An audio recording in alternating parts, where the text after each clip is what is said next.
அஸ்ஸலாமு அலைக்கும் வரஹ்மத்துல்லாஹி வபரகாத்துஹு. கண்ணியத்திற்குரிய எல்லாம் வல்ல அல்லாஹ் ஜல்ல ஷானஹு தஆலாவின் நல்லடியார்களே, மனக்குழப்பத்திற்கு இஸ்லாத்தின் தீர்வு என்ற மகத்தான தீர்வு என்ற இந்த தொடரிலே நாம் எல்லாம் 7ஆம் நாளிலே அமர்ந்திருக்கிறோம். இந்த மனக்குழப்பத்திற்கு பொதுவாக சில மருத்துவத்தை, சில வழிமுறைகளை இஸ்லாம் நமக்கு கற்பிக்கிறது. அதை நம்ம ஆழமாக பதிய வைத்து கொண்டால் நமக்கு ஏற்படக்கூடிய ஏராளமான மனக்குழப்பங்களிலிருந்து விடுபட்டு விடலாம் என்பதன் ஒரு பகுதியை நேற்றைய தினம் நம்ம பார்த்தோம். பொதுவாக ஒரு மனிதன் இந்த உலகத்தில் தனக்கு ஏற்படக்கூடிய எந்த ஒரு இடைஞ்சலாக இருந்தாலும் இருக்கிற இடத்துக்கு ஏற்ப அவன் அதை மனசை மாற்றிக்கொண்டு சகித்து கொள்ளக்கூடிய காட்சியை நம்ம பார்க்குறோம். இப்போ இந்தியாவில் நம்ம சொந்த நாட்டில் வாழும் பொழுது ஒரு சின்ன சின்ன பிரச்சனை என்று சொன்னாலும் அதுக்காக வேண்டி போராட்டம் பண்ணுவோம், கோரிக்கையை வலியுறுத்தி பலவிதமான நடைமுறைகள், ஆர்ப்பாட்டம், பேரணி, மாநாடு இவைகளெல்லாம் நடத்தி நம்முடைய உரிமைகளை பெறக்கூடியவர்களாக நம்ம இருக்கிறோம். இதே நாம் சவுதி அரேபியாவுக்கு சம்பாதிக்க போயிட்டோன்னு வைங்க, அங்கே போய் இதை விட அதிகமான கொடுமை நமக்கு வந்தால் கூட வாயை திறக்க மாட்டோம். இங்கே இருக்கும் பொழுது எப்படி செய்கிறோம்? ஒரு நாளைக்கு தண்ணி வரலன்னா கூட நமக்கு போராட்டம் பண்ணுகிறோம், கரண்ட் வரலன்னா போராட்டம் பண்ணுகிறோம், விலைவாசி ஏறி போச்சுன்னு சொன்னால் அதை விமர்சிக்கிறோம், கூட்டம் கூட்டுகிறோம், பலவிதமான எதிர்ப்புகளை, அதிருப்தியை தெரிவிக்கிறோம். ஏன்? அதை தெரிவிக்கிறதுக்கு இந்த நாட்டில் உங்களுக்கு உரிமை இருக்குது, ஒன்றும் செய்ய மாட்டாங்க, இப்படியெல்லாம் போராட்டம் பண்ணுறதுனால உங்களை அடக்கவோ ஒடுக்கவோ செய்ய மாட்டாங்க, சொல்லப்போனால் அந்த காரியத்தை நிறைவேற்றுவாங்க என்கிற மாதிரியான ஒரு நாட்டில் இருக்கிற காரணத்தினால் நம்ம மனசு என்ன செய்யுது? அதுக்கு தகுந்தவாறு மாறிக்கொள்கிறது. அதே மனசு தான் அங்கே போய் 10 பேர் கூட முடியாது. சவுதியில் போய் ஒரு 10 பேர் கூட முடியுமா? சவுதியிலையோ வேறு அரபு நாடுகளில் நடக்கிற அனாச்சாரத்தை எல்லாம் நாங்கள் எதிர்க்க போகிறோம்னு பேரணி பண்ண முடியுமா? சம்பள உயர்வுக்கு கொடி பிடிக்க முடியுமா? யூனியன் அமைக்க முடியுமா? ஒன்றுமே முடியாது. இன்னும் சொல்ல போனால் அரபுகள் தான் முதல் குடிமகன், நீங்கள் எல்லாம் 2ஆம் குடிமகன்ற மாதிரி வச்சுருக்கிறாங்க. ஒரு கியூவில் நின்று முந்தி வந்தவர்கள் தான் முந்தி போகணுன்ற இஸ்லாமிய மரபை மீறி அரபின்னா அவன் பாட்டு போயிட்டே இருப்பான். நம்ம அடிமை மாதிரி நின்றுட்டு இருக்க வேண்டியது. நம்மளை கடைசியாக தானே செய்வான், கவனிப்பான். அப்போ ஏர்போர்ட்டுக்குள்ளே போனாலும் சரி, ஏர்போர்ட்டை விட்டு வெளியே போனாலும் சரி, பேங்கில் பணம் எடுக்க போனாலும் சரி, நம்மளை எல்லாம் 2ஆம் தர குடிமக்களாக நடத்துகிறான். அப்போ நம்ம அதுக்காக வேண்டி யாராவது மன உளைச்சலாகி இன்னும் 2ஆம் தரமாக நடத்துகிறானே, உரிமை இல்லாமல் நடத்துகிறானே அப்படின்னு குழம்பி போய் பைத்தியம் பிடிச்சி நம்ம அலைஞ்சோமா? அதே மாதிரி ஜாலியாக சம்பாதிக்கிறான், பணத்தை அனுப்புகிறான், வீட்டில் உட்காந்து 4 நண்பர்களோட சேர்ந்துட்டு என்ன செய்கிறான்? அதே மாதிரி தான் மனுஷன் எடுத்துக்கிட்டு இருக்கிறான். இதை அவனை பாதிக்கலை. ஆனால் நிறைய உண்மையில் இங்கே இருக்கிறதுல ஒப்பிட்டு பார்த்தால் பாதிப்பு தான். ஆனால் மனசு அதுக்கு தகுந்தவாறு நம்ம எங்கே வாழுகிறோமோ அதை கணித்து அதுக்கு ஏற்றவாறு நம்ம மனசை அட்ஜஸ்ட் பண்ணிக்கிட்டோம்னு சொன்னால் குழப்பம் வர மாட்டேங்குது. புரியுதா உங்களுக்கு? இதே விஷயந்தான் இதே நாட்டில் இருக்கும் பொழுது நடக்கிற கொடுமைகளை தட்டி கேட்குறோம். இதே மனுஷன் வேறு நாட்டுக்கு போகும் பொழுது அந்த நாட்டினுடைய விஷயம் வேறு, அப்படி நடக்கிறோம். சாதாரண மக்கள்கிட்ட நடக்கிற மாதிரி பேசி கொண்டிருக்கிற மாதிரி ஒரு அதிகாரிகளுக்கு முன்னாடி போனால் பேசுவோமா? இங்கேயே பேச மாட்டோம். போலீஸ் ஸ்டேஷனில் போனால் இப்படி நிற்போம், ஐயா சொல்லுங்க ஐயாம்போம். வேற ஒரு இடத்துல என்னடா சொல்கிற அப்படிம்போம். சாதாரண ஆட்கள்கிட்ட பேசுவோம், என்ன செய்வோம்? அது ஒரு மாதிரியாக நெஞ்சை நிமித்திக்கிட்டு பேசுவோம். அப்போ போலீஸ் ஸ்டேஷனில் பிடிச்சிட்டு போயிட்டா என்ன செய்வோம்? அதுக்கு ஒரு டைப்பாக பேசிக்கிடுவோம். நம்ம தான், ரெண்டு நம்ம தான். இப்போ நெஞ்சை நிமித்தினது நம்ம தான், அங்கே போய் கூளை கும்பிட போடுறது நம்ம தான். ஏன்? அங்கே ஏதாவது செஞ்சால் இது சாத்தி போடுவாங்க, பொய் வழக்கு போட்டுருவாங்க, ரிமாண்ட் பண்ணிடுவாங்க, அப்புறம் வெளியே வர முடியாது, ஒரு 25 நாள் 30 நாள் உள்ளே இருக்க வேண்டியிருக்கும். இந்த மாதிரி ஒரு பவர் உள்ள ஒருத்தனுக்கு முன்னாடி நிற்கும் பொழுது இப்படி தான் நடக்கணும்னு நம்ம நடக்கிறோம். இப்படி நடக்கிற காரணத்தினால நமக்கு இது என்னைக்காவது மனக்குழப்பத்தை ஏற்படுத்தினுச்சா? இது மாதிரி ஒவ்வொருவரும் பலவிதமான துன்பங்களை அனுபவித்து கொண்டு இருக்கிறோம். அப்போ ஃபஸ்ட்டு என்ன செய்யணும்னா, உள்ளது உள்ளபடி விளங்குறதுன்னு சொன்ன ஒரு மருத்துவம் அதான் இது. இப்போ நீங்கள் இந்த உலகத்தில் வாழ்கிறீங்க. இந்த உலகத்தில் வாழும்போது உள்ளது உள்ளபடி இதை விளங்குறீல்ல. எந்த ஒரு வீட்டில் ஒரு தாய் வீட்டில் ஒரு பொம்பளை இருக்கிறா, அப்போ எப்படி நடக்குவா? புருஷன் வீட்டுக்கு போனால் எப்படி நடக்குவா? அப்படி மாற்றிக்கிறான். புருஷன் வீட்டுக்கு போனோன்னு இங்கே இருக்குமே என்ன செய்கிறது? இங்கே தூங்குறது, இஷ்டத்துக்கு பண்ணுறது, டிவி பார்க்குறது எல்லாமே செய்வாங்க. இன்னொரு வீட்டுக்கு போனோன்னு என்ன ஆயிரும்? உடனே நம்ம மனசு என்ன செய்யுது, கரெக்ட் ஆகுது. அல்ல அப்படி தான் நம்ம படைச்சிருக்கிறான். இடத்த நம்ம எங்கே இருக்கிறோங்கிறத அப்படியே அனலைஸ் பண்ணி மனசு தன்னால் கரெக்ட் பண்ணி நம்மளை சரியாக்கிறது. இங்கே அந்த விளையாட்டு நடக்காது, இங்கே டிவி படி ரிமோட்டை கையில் வச்சுட்டு இருக்க முடியாது, நினச்ச நேரத்துக்கு பண்ண முடியாது அப்படின்னு சொல்லி ஒரு சின்ன ஒரு 15, 16, 18 வயசு பொண்ணு ஒரு கல்யாணம் பண்ணி கொடுத்த உடனே அப்படி பெரிய பெரிய மனோதத்துவ நிபுணர்கள் சொல்லி கொடுத்தும் வராத ஒரு பாடம் இயற்கையாக வந்துடுது பாருங்களேன். இயற்கையாக வந்து என்ன செய்கிறாங்க, அதுக்கு தகுந்த மாதிரி மாமியாமா அப்படி அட்ஜஸ்ட் பண்ணிக்கிட்டு, வெளிப்படையாக உள்ளுக்குள்ளே வெறுப்பு இருந்தால் கூட அதை நடிச்சுக்கிட்டு அது மாதிரியா இருந்து அட்ஜஸ்ட் பண்ணி அதை சமாளிக்கிறாங்களா இல்லையா? அப்போ எல்லாருமே அப்படி தான் செய்கிறோம். வீட்டுக்குள்ளே சேட்டை பண்ணக்கூடிய ஒரு பையன் காலேஜில் பள்ளிக்கூடத்தில் போய் பண்ணுறானா? வீட்டுக்குள்ளே சேட்டை பண்ணுறான், அம்மா சொன்னால் கேட்க மாட்டேங்கிறான், அப்பா சொன்னால் கேட்க மாட்டேங்கிறான். ஏன் கேட்காட்டி நம்மளை என்ன பண்ணுவாங்க, பாசம் வச்சுருக்கிறாங்கல்ல, கொண்டு விட வருவாங்களா, விட்டு வெளியேற்றிட போகிறாங்களா, சோறு விட மாட்டான்னு சொல்லுவாங்களா அப்படின்னு தெரிகிறதுனால தாய் தந்தையை எதிர்த்துறான். வாத்தியார் எதிர்ப்பானா? அங்கே உனக்கு சொல்லுங்க சாருங்கிறான். பிடி வாங்கிட்டு வர்றாங்கிறான். சாரை வாங்கிட்டு வர்றாங்கிறான். அப்போ வாத்தியார் என்ன வேலை சொன்னாலும் செய்கிறேங்கிறான். அம்மா போய் நல்லெண்ணெய் வாங்கிட்டு வர மாட்டேங்கிறான். ஏன்?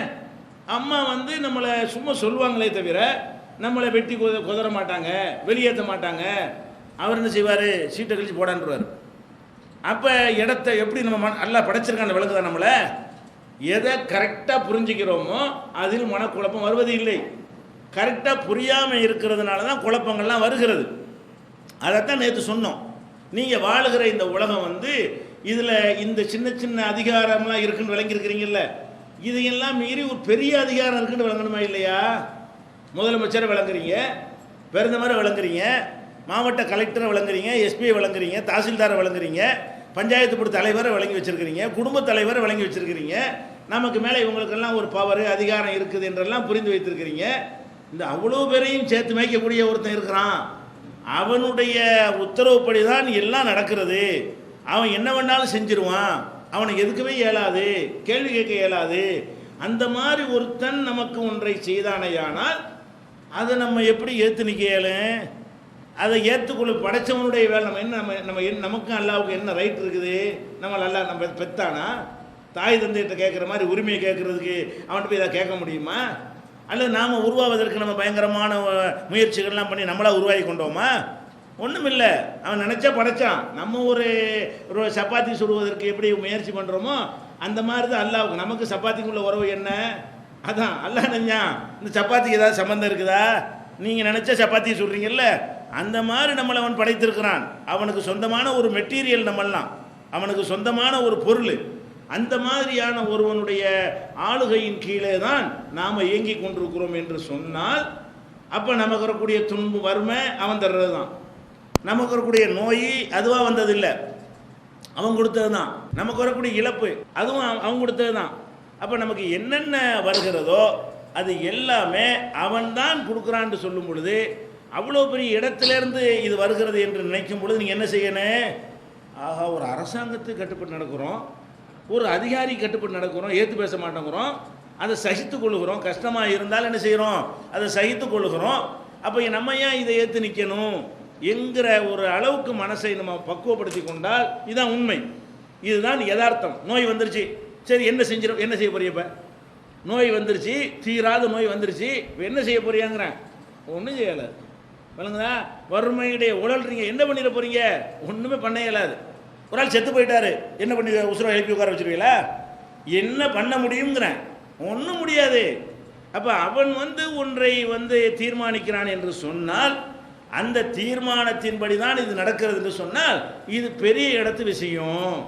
பெரிய இடத்துலேருந்து ஆர்டர் வந்திருக்குது. அது தப்பான ஆர்டர் கிடையாதானா? அல்லாஹ்வுடைய எந்த ஒரு ஆர்டரும் தவறானது கிடையாது. ஆனால் நீ என்ன வழங்கணும்? தவறாக இருந்தால் கூட என்ன செய்ய முடியும்? அநியாயமாகவே உங்களுக்கு எல்லாம் நோயை தந்துட்டான், என்ன பண்ணுவீங்க? அநியாயமாகவே உங்களை கொடுமைப்படுத்துகிறான், என்ன பண்ண முடியும் நமக்கு? ஆனால் அநியாயம் பண்ண மாட்டான். ரெண்டாவது நம்ம சொல்லுவோம், அவன் செய்கிற எல்லாமே வறுமை நோய் எல்லாமே நல்லதுக்கு தான். அவன் ஒரு காலத்தில் யாருக்கு அநியாயம் செய்ய மாட்டான், அது பின்னாடி வச்சுக்கிடுவோம். ஒரு பேச்சுக்கு அவன் செய்கிறது நியாயமற்ற ஒன்றாகவே இருந்தால் கூட அதுக்கு நம்ம என்ன பண்ண முடியும்? அவனுக்கு மேலே யார்கிட்ட போய் முறையிட முடியும்? அல்லாவே நீ செய்கிற சரியில்லை, நான் அங்கே போய் சொல்லிடுவேன் அப்படி சொல்ல முடியுமா? வேற எல்லாட்ட போயிடுவேன்னு சொல்ல முடியுமா? இந்த பூமியை விட்டு இந்த பிரபஞ்ச யூனிவர்சலை தாண்டி நான் வேற ஒரு யூனிவர்ஸுக்கு போயிடுவேன் அப்படின்னு வேற ஏதாவது இருக்குதா? வேற ஒன்று இருந்தால் அது அவனுடையது தானே இருக்கும். அப்போ இப்படி நம்ம விளங்கி கொண்டோமையானால் இது இப்போ அலட்டிக்கிறதுலையோ இப்படி நினச்சி பார்க்கணும். என்ன ஒரு அரசாங்கத்துக்கு கட்டுப்படுறோம், நாட்டில் போய் இந்த மாதிரி அடிமை வேலை பார்க்குறோம், ஒரு அரபிட்ட போய் வேலைக்கு சேர்ந்ததுக்காக வேண்டி என்ன செய்கிறோம், ஒட்டா மேய்க்க சொன்னாலும் மேய்க்க ரெடியாக இருக்கிறோம். வீட்டுக்குள்ளே அந்த மாதிரி சின்ன ஒரு வேலையை கூட நம்ம செஞ்சுருக்க மாட்டோம். அப்போ இருக்கிற இடத்துக்கு தகுந்த மாதிரி அட்ஜஸ்ட் பண்ணக்கூடிய ஒரு தன்மை நம்ம இடத்துல இருக்கிறது, நம்ம பயன்படுத்துறது இல்லை. இல்லை இருக்க போய் தான் கரெக்டாக நடக்குது, இருக்க போய் தானே இடத்துக்கு தகுந்த மாதிரி கரெக்டாக நம்ம என்ன செய்கிறோம், அட்ஜஸ்ட் பண்ணிக்கிறோம். அப்போ அந்த தன்மையை அல்லாஹ் நமக்கு தந்திருக்கிறான். அதுவாகவே மருத்துவம் செய்து கொள்ளக்கூடிய அளவுக்கு அந்த தன்மையை தந்திருக்கிறான். எல்லாத்துலேயும் கரெக்டாக அதை நம்ம புரிந்து கொள்கிறோம். ஆனால் இறைவனுடைய செட்டப்புகள் விஷயம் வரும்போது மாத்திரம் அதை நம்ம புரிந்து கொள்வது கிடையாது. இதுதான் அடிப்படையான விஷயம். அதுக்கு தான் நம்ம சொன்னோம், இந்த செயல்கள் எல்லாம் ஒரு சூப்பர் பவர், அனைத்து சக்திகளும் படைத்த, நினைச்ச எதை வேண்டாலும் செய்து முடிக்கிற ஆற்றல் படைத்த ஒருவனிடமிருந்து இது ஏற்படுகிறது. உங்களுக்கு வந்த நோய் அங்கேருந்து வந்தது, அவனுடைய ஆர்டர் படி வந்தது. உங்களுக்கு வந்த வறுமை அவனுடைய உத்தரவு பிரகாரம் வந்தது என்று நீங்கள் ஃபர்ஸ்ட் நம்ப வேண்டும். ரெண்டாவது என்ன செய்யணும்னு கேட்டால், அவன் செய்வதை அவன் நினைச்சதை தான் செய்வான். அவனுக்கு எதிர்த்து யாரும் என்ன செய்ய முடியாது, கேள்விலாம் கேட்க இயலாது. அப்போ எதுக்கு எடுத்தாலும் அல்லாவுடைய ஸ்டைலை என்னன்னு கேட்டால், நீ என்னடா என்கிட்ட கேள்வி கேட்குற, இப்படி தான் அல்லாஹ் ஒட்டுமொத்த குரானில் என்ன இருக்கு, அவனுடைய ஸ்டைல் அல்லாவுடைய சுண்ணத்தும்பாங்கல்ல, சுண்ணத்துள்ளாவே என்னன்னு கேட்டால், ஏதாவது கேள்வி கேட்டால் அப்படி தான் செய்வேன், அப்படி தான் நேர நரகத்தில் போட்டு அப்படி தான் செய்வேன் மாமா, கதாலிக்கு அப்படி தான் செய்வேன், நீ என்ன கேட்குறேம்மா. அப்போ அல்லாஹுடைய தன்மை என்னவா இருக்கு, அனைத்தும் செய்யக்கூடியவனாகவும் இருக்கிறான். அவனை எதிர்த்துலாம் ஒன்றும் கேட்க இயலாது. ஏன் செஞ்சேன்னு கேட்டோம்னா அதுக்கு பதில் என்ன, அப்படி தான் செய்வேன். என்ன செய்ய போகிற, வேறு எங்கே போய் கம்ப்ளைண்ட் பண்ண போறியா, சுப்ரீம் கோர்ட் போறியா, எங்கே போய் நீ புகார் பண்ண போகிற, இதான் அல்லாஹ்வுடைய பதில். இதான் உண்மையாக தான், உண்மை அதுதான். வேறு எங்கே போகிறது நம்ம. அதுக்கு தான் அல்லாஹ் ரப்புல் ஆலமீன் ஒவ்வொரு நபிமார்களுக்கெல்லாம் என்ன மாதிரி ஆன்சர் பண்ணாங்கிற ஒரு செய்தியெல்லாம் நேற்று சொன்னோம். இப்போ நபிகள் நாயகம் ஸல்லல்லாஹு அலைஹி வஸல்லம் அவங்க உகது பொருளை படுகாயம் அடைந்து வெட்டப்பட்டு இரத்தமெல்லாம் சிந்தி அவங்க மௌத்தாகி விட்டார்களோ என்று போர்க்களத்தில் வதந்தியெல்லாம் பரவி அந்த மாதிரியான ஒரு நேரத்தில் வேதனை தாங்காமல் என்ன செஞ்சாங்க, ஒரு நபியுடைய முகத்தில் இரத்தச்சாயத்தை பூசிட்டாங்களே, இவங்க எப்படி வெற்றி பெறுவார்கள் அப்படின்னு ஒரு வார்த்தையை தான் சொன்னாங்க. உடனே என்ன பண்ணிட்டான்ல, அது சொன்னியாரு, நானில் சொல்லணும், அல்ல என்ன செய்யறான், லைஸலக மினல் அம்ரி ஷைஉன், அதிகாரத்தில் உனக்கு பங்கு கிடையாது. நீங்கள் எல்லாரும் நபியாக இருந்தாலும் யாராக இருந்தாலும் நான் சொல்கிறதன் கீழே போய் கொண்டிருக்கணுமே தவிர, நீங்கள் ஏதோ உங்களை அடித்தவனை எப்படி ஜெயிப்பை பார்த்துருவேன் அப்படின்னு சவால் விட்டால் உங்கள் கையில் அதிகாரம் இருக்கா என்று அல்லாஹ் திருமறை குர்ஆனில் 3வது அத்தியாயத்தில் 128வது வசனத்தில் நபிகள் நாயகம் ஸல்லல்லாஹு அலைஹி வஸல்லம் அவங்களுக்கு அந்த மாதிரியான அதிகாரம் இல்லைங்கிறான். அதே மாதிரி அவங்க பெரிய தகப்பனார் விஷயத்தை சொன்னோம். அவங்க பெரிய தகப்பனார் ரொம்ப ஹெல்ப் பண்ணக்கூடியவர், இஸ்லாமிய வளர்ச்சிக்கு பாடுபட்டார், சின்ன பிள்ளைகள் எடுத்து வளர்த்தார் அபூ தாலிபு. அந்த மாதிரியான இஸ்லாத்துக்கு எதிரிகள் அவங்கள கை வைக்காமல் இருந்ததுக்கு அவர் ஒரு காரணம். அவருடைய அந்த செல்வாக்கின் காரணத்தினால தான் அவர் உயிரோடு இருந்த வரைக்கும் ரசூல் ஸல்லல்லாஹு அலைஹி வஸல்லத்தை யாருமே என்ன செய்யலை, கை வைக்கவோ கொல்லவோ நாடு கடத்தவோ அது மாதிரியான திட்டங்கள்லாம் போடலை. அப்படி பக்கபலமாக இருந்தார். கடைசியில் இஸ்லாத்துக்கு வரல. சக்ராத்து ஹாலில் இருக்கும் பொழுது கூட போய் ரசூல்லா சொல்லி பார்க்குறாங்க, வரல. அப்போ ரசூல் ஸல்லல்லாஹு அலைஹி வஸல்லம் செய்கிறாங்க, கவலைப்படுறாங்க, பெரியா போடலேன்னு. அது பிடிக்கல அல்லாவுக்கு. அது என்ன நீ யார் கவலைப்படுறதுக்கு, நானும் நேர்வழி கொடுப்பேன், நினச்சா அவர் கொடுப்பேன், இல்லை கொடுக்க மாட்டேன், நீ யாருப்பா அது சொல்கிறதுங்கிறான். நல்லா செய்கிறான். இது கவலைப்பட்ட உடனே அதுக்கு ஒரு வசனத்தை இறக்குறான், இன்னக லா தஹ்தி மன் அஹ்பப்த வலாக்கின் அல்லாஹ் யஹ்தி மன் யஷா. நபியை நீங்கள் நினச்ச ஆளுக்கெல்லாம் நேர்வழி காட்ட முடியாது, உங்களுக்கு அந்த ரைட்டு கிடையாது. நான் நினச்ச ஆளுக்கு நேர்வழி காட்டலாம். உங்கள் பெரியாப்பாக்கு நான் நினைக்கல, அவ்வளோதான். உங்கள் பெரியாப்பா இருக்கலாம், உங்களுக்கு ஹெல்ப் பண்ணியிருக்கலாம், நான் நினைக்கல, நான் நினைச்சாலுக்கு தான் நேர்வழி காட்டுவேன். இதுக்கு போய் நீங்கள் என்னமோ எங்கள் பெரியாப்பா வரல என்ன உங்கள் கையில் அந்த அதிகாரம் இருக்குதா என்ற வசனம் 28வது சூறாவில் 56வது வசனத்தை நம்ம என்ன செய்கிறோம், பார்க்குறோம். அப்போ இந்த ஒரு எதை வேண்டாலும் செய்யக்கூடியவனாக ஒருவன் இருக்கிறான். அப்படிப்பட்ட ஒருத்தன் கையில் தான் இந்த உலகம் இயங்கி கொண்டிருக்கிறது, நாம் இயங்கி கொண்டிருக்கிறோம். இதை நம்ம புரிந்து கொள்ள வேண்டும். இன்னும் சொல்ல போனால் அவன் நினைச்சதை தான் செய்வேங்கிறத சில உதாரணத்துக்காக சில வசனங்களை சொல்கிறோம் பாருங்க. அல்லாண்டா யாருன்னு உங்களுக்கு விளைவிக்கிறோம், நம்ம ஏற்றுனுக்கு ஏழுமா, அதை உபே பண்ணி தான் போகணும். என்ன வருதோ அதை ஏற்றுக்கிற வேண்டியது அவர் வழி இல்லை. ஏற்றுக்கிறாமல் இருந்தோம்னா நம்ம தேவையற்ற நடக்காத ஒன்றை நம்ம என்ன செய்கிறோம், முயற்சி பண்ணுறோம், அவனை ஏற்று நிற்கிறோம், நம்மளை ஜெயிக்க முடியாத ஒரு விஷயத்தில் போய் களம் இறங்குறோம் என்பதாக ஆகிவிடும். அப்போ உதாரணமாக சில பேர் எல்லாம் என்ன செய்கிறான்னா நரகத்தில் நிரந்தரமானவர்கள்னு போடுறோம். இன்னென்ன தப்பு செஞ்சவங்கலாம் நரகத்தில் நிரந்தரமாக இருப்பார்கள்னு போட்டுவிட்டான். இப்போ நிரந்தரமாக இருப்பார்கள்னு உடனே அது ஒரு விதியாக போயிடுதில்ல. இப்போ நிரந்தரமாக இருப்பார்கள்னா நிரந்தரம் தானே, அது கூட ஒத்துக்க மாட்டேங்கிறான். நிரந்தரமாக இருப்பாங்க அதையும் நினச்சா மாற்றுவாங்கிறாங்களா? நல்லா எப்படி சொல்கிறான்னு கேட்டால் நினச்சா மாற்றுவேங்கிறத கரெக்டாக இருப்பான். ஹாலிதீன பிஹா மாதாமத்தி சமாவாத்து உள்ளல், வானம் பூமி நிலைத்திருக்கும் காலமெல்லாம் இவர்கள் நரகத்தில் நிரந்தரமாக இருப்பார்கள். இல்லா மாஷா ரப்புக்க, நான் நினச்சது தவிர. நிரந்தர நரகம் அள்ளி போட்டுவிட்டு அவன் என்ன செய்வா, நீ பார்த்துட்டு போங்கடான்றான். நீ தான் நிரந்தர நரகம்னு சொன்னேன். அதுதான் நான் தானே சொன்னேன், நான் தானே இதே தான் சொல்கிறேன், நான் தான் அதையும் சொன்னேன், இதையும் நான் தான் சொல்கிறேன். என்னை கேட்க நீ யார்? அதான் உண்மையில் நம்ம யாருங்கிறான். அவனை கேட்க யார்? ஒன்றும் இல்லாமல் இருந்து நம்மளை படைச்சிருக்கிறான். இந்த அண்ட சராசரம் அவங்க கையில் தான் இருக்குது. ஆகுண்டு ஆகிரும், அழிஞ்சு போயிடும். அப்போ செத்து போனாலும் கூட உசுராக்குவான், உயிராளுக்குள்ள சாவடிப்பான். அவனை கேட்க நம்ம யார்? அப்படி நினைத்து பார்த்தோமே. ஆனால் அதை சொல்லிட்டால சார், இல்லா மாஷா ரப்புக்கன்னு சொல்லிவிட்டு இன்ன ரப்பக்க ஃபஆலுன் லிமா யுரீத், உன்னுடைய இறைவன் நினைச்சது செய்கிறவன்.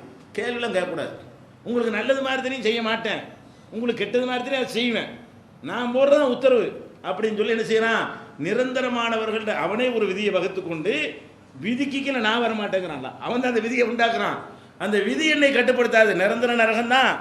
அதுலேயும் நான் என்ன செய்வேன்? நாடனை தூக்கி போடுவான். இவன் நிரந்தர நரகம் இல்லை போ என்று நான் யாருக்காவது வெளியேற்றினால் யாரும் கேட்க முடியாது என்னைய அப்படிங்கிறத 11வது அத்தியாயத்தில் 107வது வசனத்தில் சொல்கிறோம். அதுக்கடுத்து ஜக்கரியா நபி அவர் தள்ளாத வயசில் பிள்ளைய கேட்குறாரா, அல்ல வந்து பிள்ளை இருக்குன்னு சொல்லிவிட்டான். அப்போ அவர் என்ன கேட்குறாரு, யாரெல்லாம் நான் கிழவனாக இருக்கிறேன், என் பொண்டாட்டி கிழவியாக இருக்கிறாங்க, அவங்களுக்கு பிள்ளை பேர் பெற முடியாது, அது எப்படி? அதுக்கு என்ன செய்கிறான்? அதுக்கு இதே பதில் தான் சொல்கிறான். கதாலிக்கெல்லாம் அப்படி தானே அல்லாண்டா தான் செய்வேன்டா செய்வேன், அவ்வளோதான், நடக்குன்னு நடக்கும். ஏன்னா எவ்வளவு மாயஷா நினச்சது செய்கிறவனா, அதெல்லாம் கேட்காத. எப்படி பிள்ளை பிறக்கும்னா கேட்கக்கூடாது, அப்படி தான் பிறக்கும்னு சொல்லிட்டேன்ல, பிறக்கும், அவ்வளோதான், நினச்சா நான் செய்வேன், அதே நீ கேட்குற. அல்லா எப்படி போய் சொல்கிறான்? குழந்தை வேணும்னு அவர் தான் கேட்டார். அல்லா உனக்கு குழந்தை பிறக்கும், எகையாண்டு ஒரு குழந்தை பிறக்க போகுது அப்படின்னு நல்லா சொல்கிறான். அல்லா தரேன்னு சொன்ன என்ன செய்கிறாரு? அது எப்படி? எனக்கு நானும் கிழவனாக இருக்கேனே, என் பொண்டாட்டி கிழவியாக இருக்காள, எங்களுக்கு எப்படி பிள்ளை பிறக்கும்? அப்படி தான் பிறக்கும், வாய முடிட்டு நினச்சே செய்வேனா அப்படிங்கிறான் அல்லா. இது 3வது சூறாவில் 40வது வசனத்தை பார்க்கலாம். அதே மாதிரி மரியம் அவங்களுக்கு என்ன செய்கிறான்? அல்ல அவங்க வழியாக ஈசா நபியை பெற வைக்கிறான். அவங்கள்ட்ட ஜிப்ரீல் போய் அதை சொன்ன உடனே என்ன செய்கிறாங்க? எனக்கு பிள்ளை பிறமா, என்னை ஒரு ஆம்பளை டச் பண்ணது கூட இல்லை, உலம் எம்சசனி பஷருன், என்னை ஒரு ஆண் தீண்ட கூட இல்லை, எனக்கு எப்படி பெறுங்க அப்படின்னு சொல்லி கேட்டவுடனே அதுக்கு பதில் என்ன? கதாலிக்கல்ல, அப்படி தான் பெரும்னா பெருவை, அவ்வளோதான், நான் நினச்சே செய்வேன். எஃபருல்லாஹ் மாயசா, நினைச்சது செய்கிறவன் தான் அல்ல. உங்கள்கிட்ட கருத்து கேட்டுட்டு செய்கிறவன் அல்ல இல்லை. ஒரு ஆணை கொண்டாந்து சேர்த்து தான் புள்ள பெறணுங்கிறது உங்கள் நிலைப்பாடு. நான் நினச்சா அதை மாற்றுவேன், நினச்சா என்ன செய்வேன்? ஆர்டர் பண்ண நடந்துடும் அப்படின்னு சொல்லி 3:47 என்ன செய்யறான்? அல்ல சொல்லி காட்டுகிறான். அதே மாதிரி விதியெல்லாம் எல்லாம் எழுதிட்டான். அல்ல விதி ரூல் எழுதிட்டானா, விதியை பற்றி பின்னாடி பேச இருக்கிறோம். அது மனக்குழப்பத்துக்கு அது ஒரு பெரிய தீர்வு இருக்கிறது. அந்த விதியின்படி எல்லாமே ரெக்கார்ட் ஆகிவிட்டது. இப்போ நான் பேசிக்கிட்டு இருக்க ரெக்கார்டில் தான் இருக்கிறது, நீங்கள் கேட்டுக்கிட்டு இருக்கிற ரெக்கார்டில் இருக்கிறது, அங்கே எழுதப்பட்டு தான் நடந்து கொண்டு இருக்கிறது. இது நம்ம நம்புகிறோம். அது கூட என்ன செய்யறான்னா, அது அவனை கட்டுப்படுத்தக்கூடாது நினைக்கிறான். அது அவனை கட்டுப்படுத்தக்கூடாதான், அவன் தான் இது எழுதுறான்.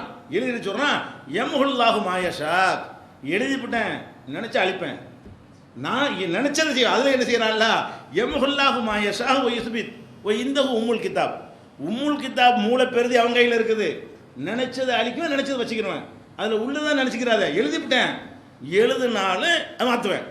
அது எதுக்கு சொன்னால், மாற்றுவேங்கிற அந்த தன்மை இருந்தால் தான் இறைவன். இந்த சட்டம் இருக்கா, நம்மளை கட்டுப்படுத்துமே, நம்ம எப்படி மீறுறது? ரூல் இருக்குதே அப்படின்னா அவன் இறைவன் இல்லை, அது ரூல் இறைவனாக போயிடும். இறைவனுக்கு ரூல் இருக்கக்கூடாதுங்கிறதுக்காக ரூலை அவனே போட்டுவிட்டு, இதெல்லாம் நான் போட்ட ரூலு, நான் மீறிக்கிறேன், எவனு கேட்க இயலாது. அப்போ விதிப்பலகையை கூட அழிப்பேங்கிறான்ல. எல்லாம் விதி என்று சொல்லிவிட்டு அழிப்பானா அழிக்க மாட்டானாங்கிறது அது அதிகாரத்தை காட்டுற கூட எல்லாம் சொல்லியிருக்கலாம். ஆனால் அவன் அழிக்க அதிகாரம் படைத்தவன், எவனு கேட்க முடியுமா? நீ தானே நடக்க இருப்பதெல்லாம் எழுதுன, அது எப்படி மாற்றினு கேட்க இயலுமா? நான் அழிப்பேன், நான் தானே எழுதுறேன், நான் அழிப்பேன், நீ யார் கேட்குறதுக்கு? அப்போ அல்லாஹ் என்ன செய்கிறான்னா, எம்ஹுல்லாஹு மாயஷா, நினைச்சதை அழிக்குவேன், யுசுபித்து நினைச்சதை அழிக்காமல் வைப்பேன். இந்த உம்முல் கிதாப், என்னிடத்தில் தான் உம்முல் கிதாப் மூல பெறுது என்று இருக்கிறது. 13வது அத்தியாயத்தில் 33 சொல்லி காட்டுகிறான். அதே மாதிரி இந்த மலக்குகள் அல்லாஹ் படைக்கிறான். எப்படி படைக்கிறான்? 2 ரெக்கை உள்ளவர்களாக, 3 சிறகு உள்ளவர்களாக, 4 சிறகு உள்ளவர்களாக படைச்சிருன்னு சொல்லிட்டான். அதான் அல்லாஹ் அப்படி தான் படைச்சி இருக்கிறான். அப்புறம் என்ன பார்க்குறான்? இது ரூல், இந்த ரூலுக்கு நம்ம ஏன் இருக்கணும் அப்படின்னு சொல்லிட்டு யஸீது ஃபில் ஹல்கி மா யஷா, நான் இஷ்டப்பட்டால் இன்னும் கூட்டிக்கிறேன். அல்ல என்ன செய்யறான்? 2 சிறகு உள்ளவர்களை படைக்கிறேன், 3 சிறகு உள்ள மாணவர்களை படைத்திருக்கிறேன், 4 சிறகு உள்ளவர்களை படைத்திருக்கிறேன் அப்படின்னா அது ஒரு ரூல் ஆயிரும். அப்போ 2 சிறகு தான் மலக்கு இருக்கணும், 3 தான் இருக்கணும், 4 தான் இருக்கு. அப்படியா? அது கிடையாது. அப்படி படைச்சி இருக்கிறேன், நினைச்சா மாற்றுவேன். அல்ல என்ன சொல்கிறான்? யஸீது ஃபில் ஹல்கி மா யஷா, நினைச்சேன்னு சொன்னால் இன்னும் ஜாஸ்தி ஆக்கிக்கிறேன். என்னுடைய விருப்பம் தான். மொத்தத்தில் என்னன்னு கேட்டால் எல்லாமே விருப்பத்தின், அல்லாஹ்வுடைய விருப்பம் மட்டும்தான், அங்கே வேற ஒன்றும் கிடையாது. அவன் நினைச்சதை செய்வான், என்ன வேணாலும் நினைப்பான், என்ன வேணாலும் செய்வான். அதை எதிர்த்து யாரும் நிற்க முடியாது என்பதற்கு தான் அல்ல என்ன செய்கிறான், சொல்லி காட்டுகிறான். அதே மாதிரி இப்போ குழந்தையை கொடுக்கறத பற்றி பேசும்போது என்ன சொல்கிறான்?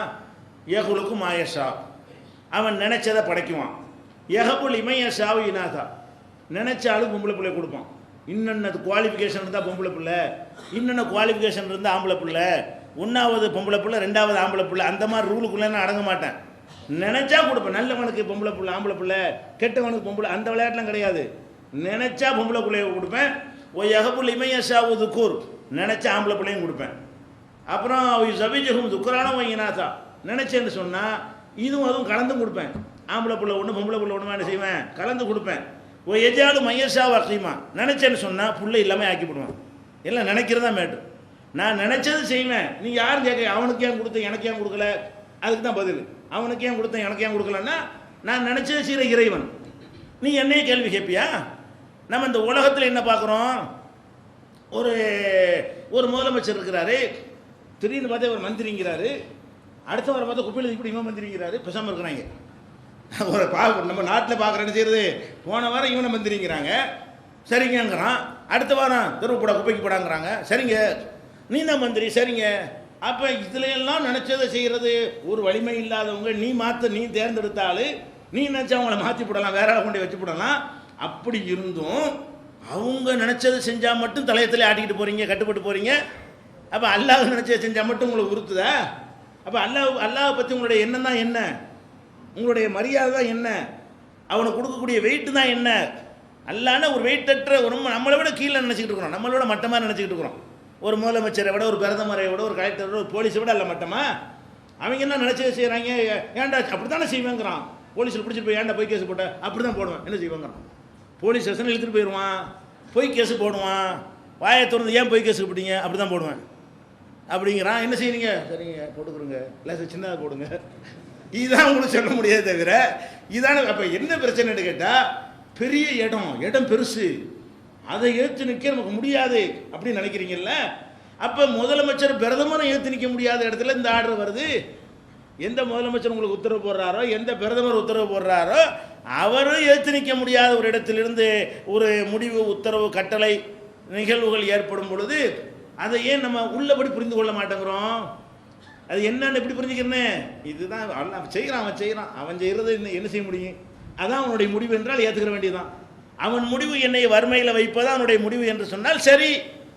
அவனுடைய என்னை கோடீஸ்வரன் ஆக்குறது அவனுடைய முடிவுன்னா ஓகே, சரி.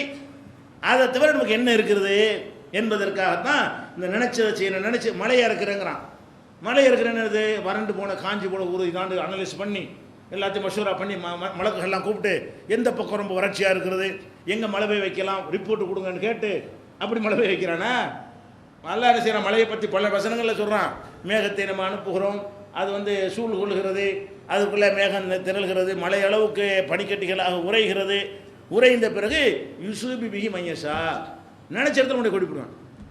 தேவையில்லைன்னு சொல்லுவாங்க, அங்கே கொண்டே கொடுத்துவேன். தேவைன்னு 10 வருஷம் கேட்டுட்டு இருப்பாங்க, கொடுக்க மாட்டேன். நம்ம விருப்பம் அது, நீ யார் கேட்குறதுக்கு? நல்லா மழையை அப்படி நடந்துக்கிட்டு இருக்கிறது. மழையை எல்லாம் தர்றானே, நம்ம விருப்பப்படி எல்லாரும் ஆசைப்படுறோமே, அந்த இடத்துல கொடுக்குறானா? சில பக்கம் பார்த்தா மழையில் ஏன்டா அந்த மழை பெய்ச்சுன்னு சாவுறாங்க. சீனாவில் வெள்ளம், அப்போ லட்சக்கணக்கான மக்கள் வீடுலேருந்து போய்கிட்டு இருக்கிறாங்க. அது ஒரு பக்கம் பார்க்குறோம். அங்கிட்டு பார்க்க சவுத் ஆப்பிரிக்காவுக்கு போனால் வெயில், இப்போ மழையை பார்த்து 20 வருஷம் ஆக்குறாங்க. அப்போ இது என்ன அங்கேயும் மழை தேவைன்னு நம்ம சொல்லுவோம். அதனால் ஓங்கணுக்கூட நான் எஜமான், நான் என்ன வேணாலும் செய்வேன். நான் இந்த இடத்துக்கு மழை பெய்யுன்னு நினைப்பேன், பெய்யும். இந்த இடத்துல பெய்யக்கூடாதுன்னு பெய்யாது. அதான் ஏன் முடிவுங்கிறான்ல. மழையை பற்றி சொல்லும் பொழுது 30-48 வசனம், இன்னும் பல இடங்களில் இது மாதிரி சொல்லி காட்டுகிறான். அதே மாதிரி அன்றைக்கி சொன்னோம் அந்த கடனாளிகளுக்கு வேண்டி நீ நிறைய நன்மைகள்லாம் சேர்த்துக்கிறங்கண்டு, அதை பற்றி பேசக்கூட என்ன செய்யறான் அல்லான்னு கேட்டால், மசல் உள்ளதீன இம்பிக்கும் அம்பாலகும் பி சபீல் இல்லா, அல்லாஹ்வுடைய பாதையில் தங்கள் செல்வத்தை செலவு செய்கிறார்களே அதுக்கு உதாரணம் என்னவென்று சொன்னால் மசலி ஹப்பா, ஒரு தானியம் அன்பத்தத்து சபா சனாபில, அந்த ஒரு தானியத்தை புதைச்ச உடனே 7 கதிர் அதுலேருந்து வருது. ஒரு நெல்லை போடுறீங்க, அது நெல் முளைச்சி நெல்லில் எத்தனை கதிர் வருது? 7 கதிர் வருகிறது. ஃபீக்குள்ளி சும்புலத்தின் மேத்து ஹப்பா, ஒவ்வொரு கதிர்லையும் 100 நெல்மணி இருக்கிறது. அப்போ ஒரு நெல் 7 கதிர் ஆகிறது, ஒவ்வொரு கதிர்லையும் 100 நெல் இருக்கிறது. அப்போ ஒரு நெல்லுலேருந்து எத்தனை உண்டாயிடுச்சு? 700 நெல் உண்டாயிடுச்சு. இந்த மாதிரி நான் கூலி தருவேன் அப்படின்னு ஜென்ரலாக சொல்லிவிட்டானா, அதுக்கடுத்து என்ன சொல்கிறான்னு கேட்டால், ஒல்லாஹு யுலாயிஃபுலி மயேஷா, நான் நினச்சேன்னு சொன்னால் இன்னும் கூட கொடுப்பேன். எவன் கேட்குறதுங்கிறான்ல, ஒன்றுக்கு 700 ஒரு ரூல் அவனே போட்டுக்கிட்டு இந்த ரூலு நம்மளை கட்டுப்படுத்தக்கூடாதுன்னு நினைக்கிறான்ல. ரூலு நான் தானே போட்டேன், அப்போ ஒன்றுக்கு 700 தான், 700 கணக்கு தான்லாம் சொல்ல முடியாது. 700 உனக்கு ஒரு ஆர்வத்துக்கு உனக்கு சொல்லியிருக்கிறேன். ஒருத்தனுக்கு 7000 போடுவேன், எவனும் வாய் தரக்கூடாது. 700 போடுவேன், 7000 போடுவேன். அப்போ அந்த மாதிரி நான் நாடியதை என்ன செய்வேன்? அதிகப்படுத்திக் கொள்வேன், பன்மடங்காக்குவேன், நாடியவர்களுக்கு கொடுப்பேன் அப்படிங்கிறான். இப்படி எதை எடுத்தாலும் நல்லா என்ன செய்கிறான்னு கேட்டால், நான் நினச்சே செய்வேன், நான் நினச்சது செய்வேன் என்பதை ஒரு கொள்கையாகவே நமக்கு சொல்லித் தருகிறான். இது நமக்கு அதான் முதல்ல அவன் மிகப்பெரிய சக்தி உள்ளவன் விளங்கிக்கிறணும். அங்கேருந்து வருது. அந்த சக்தி உள்ளவனாக இருந்தால் கூட யார்கிட்டையும் கலந்து பேசி நம்முடைய அபிப்பிராயங்களை கேட்டு நம்முடைய விருப்பங்களுக்கு தகுந்தவாறு நடக்கக்கூடிய அடிமையாவன் இல்லை.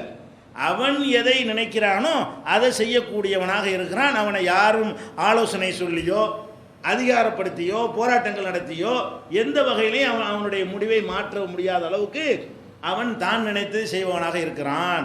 இப்படின்னு 2வது விஷயம் ஆயிடுச்சு. 3வது என்ன?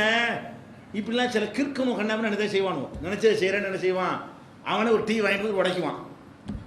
கிறுக்கு பையன் சொல்லுவான் எல்லாரும். நினைச்சதை தான் செய்கிறான். இது நல்லதா? நினைச்சதை செஞ்சான் என்னவா இருக்குது? கெட்டதாக இருக்கிறது. வீட்டை கட்டி இடிப்பான், என் வீடு நான் இடிக்கிறேன்பான். இது கிறுக்குத்தனம். ஆனால் இறைவன் அப்படிப்பட்டவனா? நினைச்சதும் செய்வேன், விவரத்தில் நான் கூடு நாள் விளைக்கிறேங்கிறான்ல. நான் விவரமான நினைச்சதை செய்வேங்கிறக்காண்டி அது எதுவுமே எதை நினைக்கிறேன்னு கரெக்டான தான் இருக்காது. எதை நினைச்சதை செய்வேன்னா இந்த கிறுக்கிங்க நினைக்கிற மாதிரி அப்படி செஞ்சு நினைச்சிடாதீங்க. ஒன்றோட ஒன்று செய்வேன்னு நினைச்சிடாதீங்க. எல்லாம் ஒரு கணக்கு போட்டு இவனுக்கு கொடுக்கக்கூடாதுன்னு நினைக்குவேன், அதான் கரெக்டாக இருக்கும். இவனுக்கு கொடுக்கணும்னு நினைக்குவேன், அதுதான் கரெக்டாக இருக்கும். இவனுக்கு பதவியை கொடுக்கணும்னு நினைப்பேன், அது கரெக்டாக இருக்கும். இவனுக்கு கொடுக்கக்கூடாதுன்னு நினைப்பேன், அதான் கரெக்டாக இருக்கும். நான் நினைச்சதை செய்வேன், நினைச்சதை செஞ்சாலும் எல்லாமே விவரத்தோடு இருக்கும். எனக்கு நிகரான ஒரு அறிவாளி யாரும் கிடையாது அப்படிங்கிறத எல்லாம் சொல்லி காட்டுகிறான். இப்போ நீங்கள் ஒருத்தர் அறிவாளின்னு நம்பிட்டீங்கன்னு வைங்களேன், அவர் செய்கிற காரியங்கள் உங்களுக்கு ஒரு நீங்கள் வெளியே நின்று பார்த்து வித்தியாசமாக இருந்தாலும் அவர் விவரமான ஆள் தானே, கரெக்டாக தான் செய்வார்னு சகிச்சுக்கிட்டு இருக்கிறீங்க. உங்கள் வாப்பாவுக்கு வைத்த வலின்னு கொண்டு போட்டுறீங்க, அறுக்கிறார் வைத்த டாக்டர், என்ன செய்றீங்க? பேசாமல் இருக்கிறீங்க. வைத்த இருக்காது, வைத்த இருக்க எவனா சொல்லியிருக்கிறோமா? முன்னொருத்தன் வைத்தறுத்த விடுவீங்களா? விட மாட்டீங்க. விவரம் உள்ளவன் அறுக்கிறதுனால ஏதோ ஒரு டைப்பாக ஏதோ அறுக்கிறான், ஏதோ செய்வான். அவன் என்ன, நீங்கள் உங்கள் மனசில் என்ன நம்பிக்கை? டாக்டர்னு சொன்னால் அறுத்து உள்ளதை கெட்டதெல்லாம் எடுத்துட்டு அது பழையபடி தச்சு ஒன்றும் இல்லாமல் ஆக்கிடுவார்னு நம்ம மனசில் நினச்சி வச்சுருக்கிறோம். அப்போ விவரமான ஒருத்தன் நமக்கு தெரியும் பொழுது அவன் ஒன்றை செஞ்சால் நம்ம என்ன செய்கிறோம்? நமக்கு பார்க்குறதுக்கு அறுக்கிற மாதிரி தெரிஞ்சாலும், கழுத்தை இருக்கிற மாதிரி தெரிஞ்சாலும், வயிற்று இருக்கிற மாதிரி தெரிஞ்சாலும், கிட்னியாக இருக்கிற மாதிரி தெரிஞ்சாலும் காலையாக அறுப்பானோ, அறுத்து எலும்பெல்லாம் வெட்டி போட்டு இரும்பு ராடை கொண்டே வச்சு என்னென்னமோ பண்ணுவாங்க. ஏன்டா அப்படி பண்ணிருக்கேன்? நமக்கு தெரியாதவன் தெரிஞ்சிருக்கிறான், தெரிஞ்சவன் எதை செய்கிறான், கரெக்டாக தான் செய்வான். இப்போ சின்ன ஒரு அறிவு உள்ள ஒரு மனுஷனை அறிவாளின்னு நீங்கள் ஏற்றுக்கிட்டீங்கன்னு சொன்னால் அவன் செய்கிற காரியம் வெளிப்படையாக பார்க்கும் பொழுது நமக்கு ஏற்றுக்கொள்ள முடியாவிட்டாலும் நம்ம என்ன செய்கிறோம்? அதை ஏற்றுக்கொள்கிறோம், கட்டுப்படுறோம். ஏன்? நமக்கு தெரியலை, இவர் அறுக்கிற மாதிரி தெரியுது, ஆனால் இது சாதாரண ஆளாக இருக்கிற மாதிரி இவர் அறுக்க மாட்டார். இவர் உயிர் போகாத வகையிலையும் பாதிப்பு இல்லாத வகையிலையும் அதுக்குரிய ரத்தங்கள்லாம் ஏற்றி வைத்து கொண்டு அதுக்கு என்னென்ன செட்டப் செய்யணுமோ அதெல்லாம் செய்து வைத்து கொண்டு அறுத்ததை அந்த கோளாறை மட்டும் நீக்கி கரெக்ட் பண்ணிடுவாருன்னு நினைக்கும் பொழுது யாராவது டாக்டருடைய செயலை எதிர்க்கிறோமா? அப்போ ஆனால் பார்த்தா என்னவா தெரியும்? அறுக்குறாங்கிறதும் தெரியும். வெளியேன்னு பார்த்தா என்ன செய்யும்? இந்த ஆப்ரேஷன் மருத்துவம் இந்த மாதிரி நாலேஜே இல்லாத காட்டுவாசியை ஒருத்தனை கூப்பிட்டு வந்து அவர் கண்ணாடிக்கு உண்டு அந்த அப்போல வச்சு காட்டினா என்ன செய்வான்? கதறிடுவான். ஏன்டா அறுக்குறீங்க? ஒரு காட்டுவாசி, அவனுக்கு ஆப்ரேஷன் தெரியாது, அவனுக்கு என்ன இந்த டீட்டெயில் ஒன்றுமே விளங்கான்னு வைங்க, ஒரு ஆளுக்கு ஆப்ரேஷன் பண்ணுறாரு டாக்டர், கண்ணாடி குண்டில் வச்சு ஆப்ரேஷன் பண்ணிட்டு இருக்காரு. இவனை கூட்டிகிட்டு வர்றிய என்ன செய்வான்? கதறிடுவான். டே ஏன்டா இருக்கிறீங்க, வைத்தா இருக்கிறீங்க, கொள்றான்டான்னு கத்தினவனா இல்லையா? அப்போ ஏன் அவன் இவன் அறிவாளின்னு தெரியல இவனுக்கு. எதனால் தெரியல? இந்த டாக்டர் என்பவன் இவன் கொள்றதுக்காக இருக்கல, இவன் ஒரு விவரத்தோடு தான் இருக்கிறான் என்பது தெரியாத காரணத்தினால அவன் வந்து கொந்தளிச்சு போயிடுறான். நீங்கள் தெரிஞ்ச காரணத்தினால சரியாக இருக்குன்னு நினச்சிட்டு இருக்கல இல்லையா? அப்போ இது வந்து உங்களுக்கு வறுமையை தரமை யார் கிறுக்கனா? உங்களுக்கு நோயை தந்த கிறுக்கனா? சில ட்ரீட்மெண்ட் அவன் அதிரடியாக சில செய்கிறான்னு சொன்னால் அதெல்லாம் ஒரு மருத்துவம். உங்களுக்கு சில கோளாறுகளை இறைவன் தருகிறான் என்று சொன்னால் அதுக்குள்ளே ஒரு ட்ரீட்மெண்ட் இருக்கிறது. அந்த ட்ரீட்மெண்ட் என்னென்ன பின்னாடி சொல்லுவோம் தனித்தனியாக பிரிக்கும் பொழுது. அப்போ அவன் செய்கிறான்னு சொன்னால் நமக்கு வறுமையை தர்றான். இதுதான் நமக்கு நல்லதுன்னு நினச்சி தான் அவன் தர்றான். அவன் செய்வது கரெக்டுன்னு நினச்சி தான் செய்கிறான், தர்றான். நமக்கு புரியலை, நம்ம காட்டுவாசி மாதிரி இருக்கிறோம். நம்ம கரெக்டாக விளங்கியிருந்த இறைவனை பற்றி சரியான முறையில் விளங்கியிருந்தோமே, ஆனால் இது தப்பாக தெரியாதுன்னு விளங்கியிருக்கணுமா இல்லையா? நீங்கள் வந்து ஒரு டிவி வாங்குறீங்க, டிவி ரிப்பேராக போச்சு, அங்கே கொண்டு போகிறீங்க ரிப்பேர் பண்ணுற இடத்துக்கு. அவன் டிவி பாக்ஸை உடச்சி அதை சூடு வச்சு இதெல்லாம் பிடுங்குவான். ஐசி சரியில்லைம்மா, அது சரியில்லைம்மா, இது சரியில்லைம்மா, ஒன்றையா பிடுங்குவான். பார்க்கும்போது என்ன செய்யும்? இத்தனை லட்ச ரூபா கொடுத்து வாங்கிட்டு வந்தோமே, துபாயிலேருந்து கொண்டு வந்தோமே, இப்படி போட்டு கலட்டுறாங்களே, பிரித்து அக்கு வேறு ஹானி வேறு பிரிக்கிறானு தெரியும். அது யாருக்கு தெரியும்? விவரம் இல்லாமல் இருந்தால் தெரியும். நமக்கு தெரியறது இல்லைங்க. இப்படி நிறைய பார்த்துறதுனால குழப்பம் இல்லை. இது எங்கேன்னு தெரியாத ஒருத்தனை கூட்டு வந்தீங்கன்னு வைங்க, ஏன்டா நல்லா இருக்கிற பொருள் ஓப்பன் பண்ணுறான், இப்படி அறுக்கிறான், இப்படி சூடாக்குறான், ஒன்றுனா பிடுங்குறான், என்னடா அது நல்லா இருக்கிற கெடுக்கிறேன்னு நினைப்பானா இல்லையா? ஆனால் அது அறிவாளி செய்கிறான்ட்டு நம்ம எடுத்துக்கொள்ளும் பொழுது பார்வைக்கு அது ஒரு டிஃப்ரெண்ட்டாக தெரிஞ்சாலும் நம்ம என்ன செஞ்சிடறோம்? சகிச்சு கொடுக்குறோம். ஒரு தையக்கடையில் ஒன்றே துணியை கொண்டே கொடுக்குறீங்க, அவன் கத்திரினால வெட்டுறான், இப்போ சமத்தான் இருக்கிறோம். ஏன்டா வெட்டதான் செய்வான் அவன். அதே நேரத்தில் ஏன்ட்ட கொண்டா தெரியும் நான் வெட்டுன்ற. அப்போ என்ன செய்வீங்க? ஏன் என் சட்டையை வெட்டுறேன், துணியை வெட்டுறேன்னு கேட்பீங்க. ஏன் நான் டெய்லர் படிக்காத ஒரு ஆள் என்கிட்ட ஒரு துணியை கொண்டாந்து கொடுக்குறீங்க, நான் கத்திரிக்கை எடுக்கிறேன், நான் வெட்டுறேன்னு என்ன செய்வீங்க? என்னைக்கு இருக்குன்றீங்க. ஏன்டா நல்ல துணியை கொடுத்தா ஏன்டா வெட்டுறங்கிறீங்க. ஒரு தையக்கடையில் கொண்டே கொடுங்க, நான் அதை தான் செய்கிறான், பேசாமல் இருக்கிறீங்க. அவன் வெட்டுறது வந்து ஒரு கணக்காக வெட்டுவான், வெட்டுற மாதிரி தெரியும். அவன் ஒரு விஷயத்தோடு வெட்டுறான். அவன் வந்து இதை பற்றி நல்லா அறிஞ்சிருக்கிறான். இதை வந்து சேதாரம் இல்லாமல் இதை விட நல்லதாக்குற கலை அவனுக்கு தெரியும், அதுக்காக வேண்டி அதை செய்கிறான் அப்படின்னு நினைக்கும் பொழுது அதை சகிச்சுக்கிறீங்களா இல்லையா? அப்போ இறைவனை பற்றி நீங்கள் என்ன நினைக்கணும்னு கேட்டால், இப்படி அனைத்து சப்ஜெக்ட்லையும் அவன் நிபுணத்துவம் கொண்டவன், அவனுக்கு மிஞ்சின ஒரு நிபுணன் யாரும் கிடையாது. அப்படி நம்ம விளங்கிட்டோம்னு சொன்னால் நம்ம என்ன செய்ய மாட்டோம்? அந்த இறைவனுடைய கட்டளையில் வந்து கூற காண மாட்டோம். அப்போ பேசாமல் குழப்பமே வராது. ஜன் நோய் தர்றானா பெரிய இடத்துலேருந்து வந்துட்டு ஒன்றும் செய்ய முடியாது. ஏற்று கேட்க முடியுமா? தொலைச்சி விடுவான். ஏற்று கேட்க முடியாது. சரி, கிறுக்குத்தனமாக எதாவது பண்ணுறான் ஆளும் கிடையாது. விவரமாக தர நமக்கு புரியாட்டா கூட இதில் விவரம் இருக்குங்க. புரியாவிட்டால் கூட நம்மளை இந்த மாதிரி அவன் ஆக்கியிருக்கிறான் என்று சொன்னால் அதில் ஏதோ ஒரு விவரம் இருக்குது. நமக்கு புரியலை, நம்ம ஒரு காட்டுவாசி நிலையில் இருக்கிறோம், நமக்கு புரியவில்லையே தவிர அவன் விவரமாக நம்மளெல்லாம் படைச்சிருக்கான்ல, விவரம் இல்லாமல் இருக்குமா?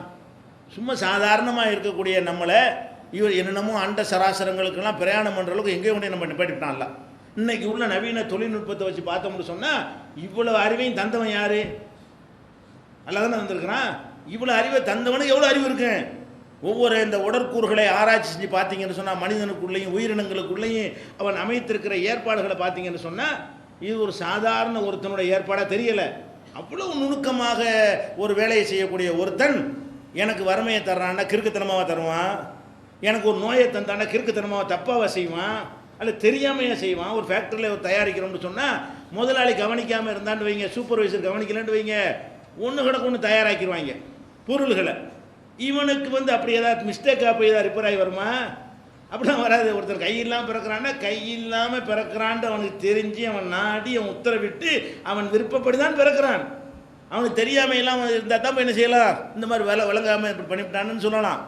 அப்போ அல்லாஹ் வந்து எல்லாத்தையும் என்ன செய்கிறான்? அதை அறிந்து வைத்திருக்கிறான் என்பது நீங்கள் தாய் இருக்கிறான், அந்த பிள்ளையை அறிஞ்சு வச்சிருக்கும் பொழுது என்ன செய்யறது? கேட்குறத கொடுக்குறாளா? கேட்குறத கொடுக்க மாட்டான், நல்லதை கொடுப்பான். ஒரு தாய் என்ன செய்கிறா? அறிந்து வைத்திருக்கிறான். அந்த குழந்தை என்ன செய்யுது? கத்தி வாங்கி கேட்க கொடுப்பாளா? ஒரு கத்தி வாங்கி கேட்குது, 10 ரூபாய்க்கு கத்தி வாங்கி கொடுக்க மாட்டான். 500 ரூபாய்க்கு என்ன செய்வா?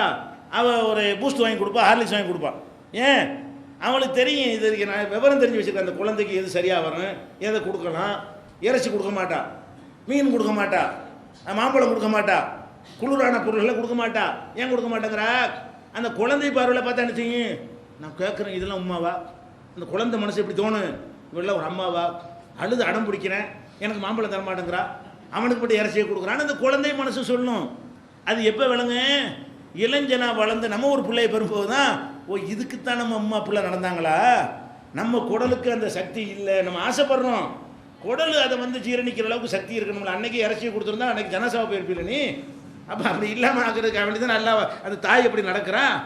அப்போ விவரமானவர்கள் ஒன்றை செய்யும் பொழுது நம்ம என்ன செய்கிறோம்னு கேட்டால், அந்த குழந்தை வேண்டாம் அப்படி நினைக்கலாமே தவிர, ஒரு அப்பங்காரன் பார்த்துட்டு ஏண்டி இறைச்சியான இருக்கிற கொடுன்னு சொல்லுவானா? சொல்ல மாட்டேன். அவன் விவரமாக தான் இருப்பா, கரெக்டாக கொடுக்க வேண்டியதை கரெக்டாக கொடுப்பா அப்படின்னு நினச்சி விளங்கி வைத்திருக்கிறோம். அப்போ விவரமானவன் தான் இதை செய்கிறான் என்பதை நீங்கள் புரிந்து கொண்டீர்களே, ஆனால் உங்களுக்கு ஒரு மனக்களும் வராது. உங்களுக்கு இந்த துன்பங்களை எந்த வகையான துன்பத்தோட எடுத்துக்கிறங்க, எந்த வகையான துன்பம் உங்களுக்கு இருந்தாலும் அது பெரிய இடத்து உத்தரவு ஒன்று, அதை எதிர்த்து யாரும் ஒன்றும் செய்ய முடியாது. ரெண்டு, அந்த உத்தரவு போட்டால் கிறுக்கன் இல்லை, விவரமானவன் ஏதோ ஒரு காரியத்தை வச்சு தான் என்ன செய்வான், உத்தரவு போடுவான். அப்போ இதில் ஏதோ ஒரு நன்மையை நாடி இருக்கிறான்னு சொல்லி விவரமான இடத்திலிருந்து அந்த உத்தரவு வருகிறது என்பதை நம்ம என்ன செய்யணும், புரிந்து கொள்ளணும். அதை தான் இல்லை பல இடங்களில் என்ன செய்யணும் சொல்லி காட்டினா, அசா அன் தக்ரஹு செய்யன், ஒன்றை நீங்கள் வெறுக்கக்கூடும், ஒஹுவ ஹைருல்லக்கும், உண்மையில் அது உங்களுக்கு நல்லதா உங்களுக்கு தெரியாதுனால அல்ல என்ன சொல்கிறான், அசா அன் தக்ரஹு செய்யன், ஒரு விஷயம் உங்களுக்கு பிடிக்காதீங்க, உங்கள் அறிவு அவ்வளவுதான், உங்களுக்கு வந்து எதிர்காலம் தெரியாது, நிகழ்காலத்தில் உள்ள மேட்ரு மட்டும்தான் நீங்கள் பார்ப்பீங்க, அடுத்தடுத்து உள்ள விஷயங்கள் எல்லாம் உங்களுக்கு புரியாது, பின் விளைவுகள்லாம் உங்களுக்கு தெரியாது, அதுக்காக வேண்டிய நல்லது நீங்கள் நினைக்குவீங்க. அல்ல என்ன சொல்கிறான், அசா அன் தக்ரஹு செய்யன் ஒஹுவ ஹைருல்லக்கும், நீங்கள் ஒன்றை வெறுப்பீர்கள், அது உண்மையில் உங்களுக்கு நல்லதாக இருக்கும். அசா அன் துஹிப்பு செய்யன், ஒன்றை நீங்கள் விரும்புவீர்கள், ஒவ்வொரு ஷர்ருல்லக்கும், அது உங்களுக்கு கெட்டதாக இருக்கும். நீங்கள் விரும்புகிறவைகள் சில நேரங்களில் கெட்டதாக இருக்கும், நீங்கள் வெறுக்கக்கூடியவைகள் ஒரு குழந்தை விரும்புகிற மாதிரி, குழந்தைகள் விரும்பக்கூடியது சில நேரத்தில் நல்லதாக இருக்கும், சில நேரத்தில் கெட்டதாக இருக்கும். நல்லதை விரும்பும் பொழுது அந்த தாய் வந்து அதை ஏற்றுக்கொள்கிறாள், கெட்டதை விரும்பும் பொழுது அந்த தாய் ஒத்துக்கொள்ள மாட்டேன் என்கிறாள். அந்த மாதிரி நீ இருக்கிற இந்த தாய் மாதிரி நான் இருக்கிறேங்க அல்ல, வழங்குதா?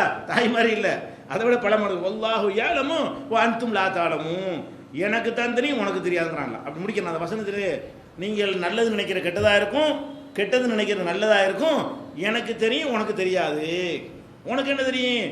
எனக்கு பணம் இல்லையேங்கிற மட்டும்தான் தெரியும், ஏன் இல்லைன்னு உனக்கு தெரியாது. எனக்கு நோய் வந்துருச்சுன்னு மட்டும்தான் உனக்கு தெரியும், ஏன் வந்துச்சுன்னு உனக்கு தெரியாது, எனக்கு தான் தெரியும். அப்போ ஏன் உனக்கு அந்த நோயை கொடுத்தேன் என்பது எனக்கு தெரியுமே தவிர உனக்கு தெரியாது அப்படின்றதுக்காக வேண்டி 2வது அத்தியாயத்தில் 216வது வசனத்தில் எல்லாம் சொல்லி காட்டுக்கிறான். அதே மாதிரி ஒரு பெண்ணை விவாகரத்து பண்ணிடுறான்னு வைங்க, விவாகரத்து பண்ணின பிறகு அவங்கள வந்து வேற ஒரு கல்யாணம் விவாகரத்து பண்ணாமல் பிடிக்காமல் போச்சுன்னு சொன்னால் அவளை வேறு கல்யாணம் பண்ணாமல் தடுக்கிறதுக்காக வேண்டி கட்டுப்படுத்தி வச்சுக்கிட்டு டைவர்ஸும் பண்ண மாட்டான், வாழவும் மாட்டான், கொடுமைப்படுத்திக்கிட்டு இருப்பான். இதை பற்றி அல்லாஹ் அறிவுரை சொல்லிகிட்டு இருக்கும் பொழுது, நீங்கள் வந்து அவங்க வந்து விரும்பும் ஆட்களை மணந்து கொள்வதற்கு குறுக்க நிற்காதீங்க, அதான் உங்களுக்கு நல்லது அப்படின்னு சொல்லும்போது என்ன செய்கிறான்னா, அங்கேயும் சொல்கிறான் வல்லாஹு யஅலமு அன்தும் லா தஅலமூன். இது ஏன் சொல்கிறேன்னு கேட்டால், இது எனக்கு தெரியும் உனக்கு தெரியாது. நீ பாட்டு கட்டுப்படுத்தி வச்சேன்னு வை, அம்மிக்கல்ல போட்டு காலி பண்ணிட்டு போயிடுவா, விஷத்தை கலந்து உன்னை கொண்டுட்டு போயிடுவா. அதான் எனக்கு தெரியுங்கிறேன். நீ என்ன செய்கிற, நானா நீ நாட்டு நீ பார்த்துக்கிட்டு இருக்கிற, ஜம்பு அடிக்கிறடா, நீ ஒரு பிடிக்காத ஒருத்தையும் பொண்டாட்டி வச்சுக்கிட்டு இருக்கிற, என்னை விட்டுருங்கன்னா விட்டுரு, அவன் வேணாங்கிற அல்ல ஏன் வச்சுக்கிட்டு இருக்கிற, இதனுடைய நன்மை உனக்கு விளங்காது, தாலிக்கு அஸ்காலக்கும் அத்தகர, இதான் உனக்கு நல்லது, உனக்கு சிறந்தது. வல்லாஹு யஅலமு அன்தும் லா தஅலமூன், எனக்கு தெரியும் உனக்கு தெரியாது. சொல்கிறவன் நான் சொல்கிறேன், இதுதான் கரெக்டாகும். எதை சொன்னாலும் அதை சேர்த்துக்குருவான்ல. நம்ம வந்து இஷ்டத்துக்கு சில நல்லது நினைச்சு செய்வோம், அந்த மிஸ்டேக்கை சுட்டி காட்டும் போதெல்லாம் இப்படி செய்வான். இது 2வது அத்தியாயத்தில் 232வது வசனத்தில் இருக்கிறது. அதே மாதிரி பல விஷயங்கள் நமக்கு தெரியாமல் இருக்கிறத சுட்டி காட்டுறான்ல. நமக்கெல்லாம் உயிர் இருக்கிறது.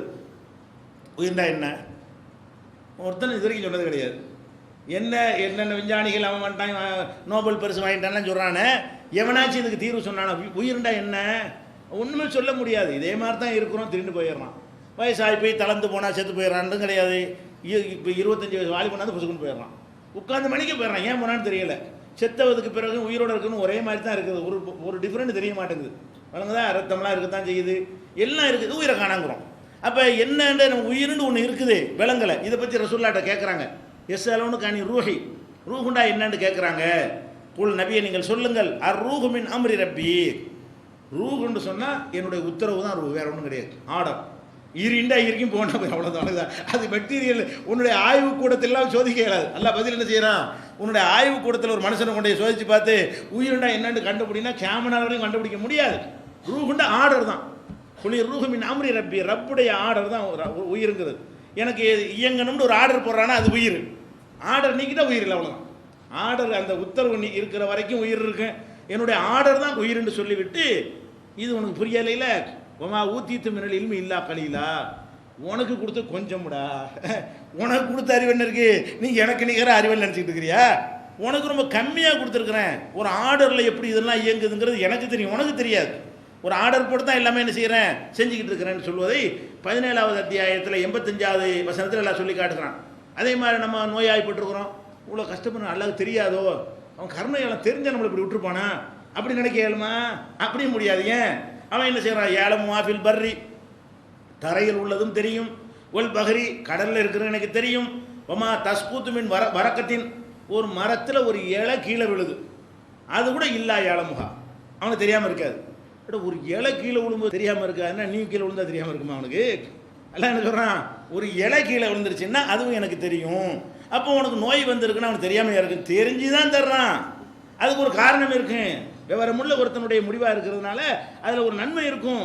இப்படி மட்டும் நினைத்து பாருங்கள், உங்களுக்கு மன அழுத்தம் இருக்குமான்னு பாருங்கள். இதை கரெக்டாக உள்ளுக்குள்ள உருப்போட்டு கொண்டு வந்தீர்களே ஆனால் மன அழுத்தம் இருந்த இடம் தெரியாமல் ஓடி போய்விடும். எந்த துன்பம் இருந்தாலும் சரி. உலா ஹப்பத்தின் ஃபீ லுலுமாத்தில் அருளி, பூமியுடைய அதல பாதாளத்துக்கு உள்ள ஒரே ஒரு விதை, ஒரு நெல், ஒரு கோதுமை இருக்குன்னு வை, ஒரு கடுகு, அதுவும் தெரியும் எனக்கு. அல்லாஹ் என்ன சொல்கிறான், ஒரு மரத்தில் ஒரு இலை விழுந்தாலும் இந்த வேப்ப மரத்திலிருந்து ஒரு இலை இத்தனை மைக்ரோ செகண்டில் விழுந்திருக்கிறது அப்படிங்கிறது என்ன செய்யும், அவனுக்கு விழுறதுக்கு முந்தையும் தெரியும், விழுந்த உடனேயும் தெரியும். ஒரு அதல பாதாளத்தில் புதைந்து கிடக்கிற ஒரு கடுகாக இருந்தால் நமக்கு மேலே ஒரு ஊசியை போட்டால் தேடுவதற்கு என்ன செய்யணும், ஃபோக்கஸ் பண்ணி பார்த்துக்க தேடுற அளவுக்கு நம்ம இருக்கிறோம். மேலே தரை மட்டத்தில் விழுந்த ஒரு பொருளை கூட நம்மால் பார்க்க முடியவில்லை. அவன் அந்த மாதிரி எனக்கு தெரியுங்கிறான். ஒலா ரத்தபின் உலா யாபிசின், ஈரமானதோ காஞ்சதோ எதுவாக இருந்தாலும் இல்லாபி கிதாபின் முபீன், தெளிவான பதிவேட்டில் ரெக்கார்டு பண்ணி வச்சிருக்கிறேன், ஃபைல் வேறு தனியாக வச்சிருக்கிறேன், எனக்கு தெரியவும் செய்யும். ஃபைல் பார்த்தா என்ன செய்யும், ஃபைலில் வேறு எழுதி வச்சிருக்கிறான். அல்ல இந்த இடத்துல இந்த கடுகு கிடந்துக்கிட்டு இருக்கிறது அப்படிங்கிறது ரெக்கார்டு வேறு வச்சிருக்கேங்கிறான். அல்ல இது எங்கே இருக்குது, 6:59. அப்போ என்ன விளங்குனே, நமக்கு எந்த ஒரு துன்பம் வந்தாலும் அவனுக்கு தெரியும், அவன் எல்லாம் அறிந்தவன் தான். அவனுக்கு சொல்லி கொடுத்து செய்கிற அளவுக்குலாம் ஒன்றும் கிடையாது, ஏதோ ஒரு விஷயத்துக்காக செய்கிறான் அப்படின்னு விளங்கி கொள்ள வேண்டும். அதே மாதிரி நீங்கள் வெளிப்படை குர்ஆனில் நிறைய இடத்துல வரும், நீங்கள் வெளிப்படையாக பேசுகிற எனக்கு தெரியும், உள்ளத்தில் மறைச்சி வச்சாலும் தெரியும். இந்த மாதிரி கருத்துப்பட பல விஷயங்களே அல்லாஹ் என்ன செய்கிறான், சொல்லி காட்டுகிறான். அப்போ நீங்கள் 3வது விளங்கி கொள்ள வேண்டிய விஷயம் இது என்னது, இந்த உலகத்தில் நமக்கு எந்த துன்பங்களோ இன்பங்களோ வந்தாலும் பெரிய இடத்து உத்தரவு, அவன் யார்கிட்டையும் ஆலோசனை நடக்கக்கூடியவன் எதிர்த்து கேள்வி கேட்க முடியாது. ஆனால் விவரமானவன், ரொம்ப ரொம்ப ரொம்ப ரொம்ப விவரமானவன் அப்படி ஒரு இடத்திலிருந்து வருகிறது என்பதை விளங்கி கொள்ள வேண்டும். அடுத்ததாக அவன் நீதியாளன். 4வது என்னது, இப்படியெல்லாம் செய்யக்கூடிய ஒருத்தன் நீதிமானாகவும் இருக்கிறான். அவன் நினச்சே தான் செய்வான், நினச்சி செய்கிறங்கிறதுக்காக வேண்டிய ஓஞ்சத்தை பிடிச்சி அவனுக்கு கொடுத்துருவானா, பாரபட்சமாக நடத்துவானா, நடத்த மாட்டான். எல்லாருக்கும் ஈக்குவலாக என்ன செய்வான், சமமான நீதி வழங்குவான். ஒஹும்லாயோ அண்ணல்லாக லைசபி லல்லாமின் இல்லாபீத், அல்லாஹ் அடியானுக்கு அநீதி செய்கிறவனே கிடையாது. உனக்கு நோய், இவனுக்கு ஆரோக்கியம், நீ நினைக்கிற அநியாயம் அநியாயம் கிடையாது. அதெல்லாம் அந்த நோயை பற்றி தனித்தனியாக விளக்கும்போது உங்களுக்கு புரிய வைப்போம். பொதுவாக நீ என்ன விளங்கணும், இப்போதைக்கு அது ஒரு அநியாயம் கிடையாது, இது வேறு ஏதோ ஒரு வகையில் நமக்கு நீதி வழங்கப்படுது, அதுலேயும் நீதி இருக்கிறது. அப்போ அல்லாஹ் ஒரு காலத்துலையும் என்ன செய்ய மாட்டான், இப்படியெல்லாம் செய்கிறானே இது ஒரு அக்கிரமமாக செய்கிறானோ அப்படி தெரியுமில்ல. அவன் மட்டும் நல்லா இருக்கான், நான் மட்டும் நல்லா இல்லை, அவன் எம்எல்ஏவாக இருக்கான், நான் சாதாரண இருக்கான், மந்திரியாக இருக்கான், நான் ஒன்றும் இல்லாமல் இருக்கிறேன், அவன் கோடீஸ்வரனாக இருக்கான், நான் பிச்சைக்காரனாக இருக்கிறேன் அப்படின்னு சொன்னால் பார்த்தா அநீதி மாதிரி தெரியுது. அநீதி கிடையாது. அவனுக்கு கோடியை கொடுத்ததுனும் அநீதி கிடையாது, உன்னைய ஓட்டாண்டியை ஆக்குனதும் அநீதி கிடையாது. நான் அநியாயம் செய்ய மாட்டேன், நான் நியாயமாக தான் எல்லாத்தையும் செய்வேன் அப்படிங்கிறான் அல்லாஹ் 3:182 சொல்கிறான். அதே மாதிரி இன்னல்லாஹலா எல்லரிமி மிஸ்கால தர்றா, அணு அளவுக்கு கூட அல்லாஹ் அநீதி இழைக்க மாட்டான். எந்த ஒரு மனுஷனுக்கு அணு இருக்குல்ல அந்த அளவு கூட அநீதி இழைக்க மாட்டான். இது 4:40 அல்லாஹ் சொல்லி காட்டுகிறான். இன்னல்லாஹலா எல்லரிமுன் நாச ஷையா, எந்த ஒரு பொருளுக்கு எந்த ஒரு பொருளையும் மனிதனுக்கு அநீதி இழைக்க மாட்டான். இது முஸ்லீமுக்கு தான் கிடையாது. ஒலா எல்லரிமும் ரப்புக்கு அகதா, ஒரு மனுஷனுக்கும், அவன் முஸ்லீமாக இருக்கட்டும் எவனா வேண்டாலும் இருக்கட்டும், யாருக்கும் அல்ல அநீதி இழைக்க மாட்டான். அப்போ அல்லாஹ்வுடைய என்ன நம்ம விளங்கணும்னு கேட்டால், இந்த 4 தன்மைகள் உள்ள ஒரு இடத்திலிருந்து நாம் இயக்கப்படுகிறோம். நம்முடைய எல்லா விதமான செயல்பாடுகளும் நல்லது கெட்டது எல்லாமே நீதியாக நடக்கக்கூடிய ஒருத்தன், அதே நேரத்தில் விவரமான ஒருத்தன், யார்கிட்டையும் யாருடைய கருத்தையும் கேட்டு நடக்காமல் சொந்தமாக முடிவெடுக்கக்கூடிய ஒருத்தன், அதே நேரத்தில் நினைச்சதை செய்யக்கூடிய ஒருத்தன். அப்படியான ஒரு இடத்திலிருந்து இந்த நிலைமைகள்லாம் வருகிறது என்பதை நம்ம புரிந்து கொண்டோமேயானால் நமக்கு என்னவாயிரும், பெருமளவிலான குழப்பங்கள் நீங்கிவிடும். ஆனால் அன்றைக்கி நம்மளுக்கு சொன்னோம், முதல் நாளில் நம்ம சொன்னோம், இந்த மனோதத்துவ நிபுணர்கள்னு சொல்கிறாங்க பாருங்கள், அவங்களாம் இதை சொல்லுவாங்களா? அதெல்லாம் குப்பேண்டதுக்கு தான் சொன்னோம். இதுதான் நம்மளை உண்மையில் ஆறுதல் படுத்துமே தவிர, மனோதத்துவ நிபுணருங்கிறவன்ட்ட போனீங்கன்னு சொன்னால் அப்போ என்ன செய்வான், அதுக்கு வேறு மாதிரி எதிர்த்து கடவுளை நம்பாத, அப்போ தான் சரியாக வருமா, இல்லாட்டி சாமியார்கிட்ட போ, அப்போ தான் சரியாக வருமானே தவிர, இது இறை நம்பிக்கையை, அது இஸ்லாம் சொல்லித்தரக்கூடிய வகையில் இறை நம்பிக்கையை கொண்டவர்களுக்கு மட்டும்தான் இந்த தீர்வு கிடைக்கும். எந்த தீர்வு? என்ன துன்பம் வந்தாலும் உள்ளது உள்ளபடி புரிஞ்சுக்க. இப்போ என்ன செய்ய போற, நீ என்ன செய்ய முடியும் அப்படின்றது என்ன யதார்த்தமோ அதை நீ புரிந்து கொண்டாயானால் உனக்கு ஒரு அழுத்தமோ குழப்பமோ வராது. பேசாமல் ரிலாக்ஸாக தூங்க வேண்டியதுதான். அவன் ஒரு முடிவு எடுக்கிறான், சரி அவன் எடுக்கிறதா முடிவு, வேறு நமக்கு ஒன்றும் முடியாது, பேசாமல் தூங்குப்பா, ஒரு பெட்டிஷனை மட்டும் போடு, யாரெல்லாம் தாங்க முடியல, கொஞ்சம் கஷ்டமாக இருக்கும், கொஞ்சம் பார்த்து ஏதாவது செய்யன்னு போட்டுட்டு போயிட்டு இருக்கணுமே தவிர, அதுக்கப்புறம் என்ன செய்யக்கூடாது, போகலையே போகலையே போகலையே போகலையே அதெல்லாம் போயிட்டு இருக்கக்கூடாது. பெட்டிஷனை டெய்லி கூட போடு, அவன்கிட்ட கெஞ்சி எனக்கு தாங்க முடியலன்னு சொல்லு. அதை கோரிக்கை வைப்பதற்கு கெஞ்சிவதற்கு எந்த ஒரு கண்டிஷன் கிடையாது, அது ஏற்று கேட்குறத வராது. நீ கோரிக்கை மட்டும் வைத்து கொண்டு இருக்கணுமே தவிர, அதுக்கு பிறகு அது நீங்கவில்லை என்று சொன்னால் அது பெரிய இடத்து வேலை, அதை ஒன்றும் நம்ம யார்ட்டையும் விமர்சிக்க முடியாது. இவெல்லாம் ஒரு அல்லாவா, எத்தனை வருஷமாக கேட்குறேன், தர வேண்டியதானே அப்படின்னு கொடுத்தா வச்சுருக்கிறீங்க, தர்றதுக்கு என்ன கொடுத்து வச்சு கேட்குற மாதிரி அவன் நினைச்சாலும் தருவான். இதை நம்ம என்ன செய்யணும், புரிந்து கொண்டோமையானால் இது குழப்பம் வராது என்பதை, இது ஒரு முக்கியமான ஒரு விஷயம். தனித்தனியாக ஒவ்வொன்றுக்கு இருக்கிறது. பொதுவான மருத்துவம் பொதுவான காரணத்தில் உள்ளது என்னென்னு கேட்டால், யதார்த்தமான ஒரு நிலைமையில் நமக்கு எந்த துன்பம் வந்தாலும் எந்த இன்பம் வந்தாலும் அது நம்மால் ஒன்றும் ஆகக்கூடியது அல்ல, நமக்கு மேலே உள்ள ஒரு சக்தியால் ஆகக்கூடியதுன்னு பதிய வைத்துக் கொள்ளுங்கள். திருப்பி திருப்பி அதை என்ன செய்யுங்க, உருப்போட்டு கொண்டு இருந்தீர்களே, ஆனால் இந்த குழப்பம் அழுத்தம் எல்லாம் போய் ரொம்ப ரிலாக்ஸ் மைண்ட் ஆகிடுவீங்க.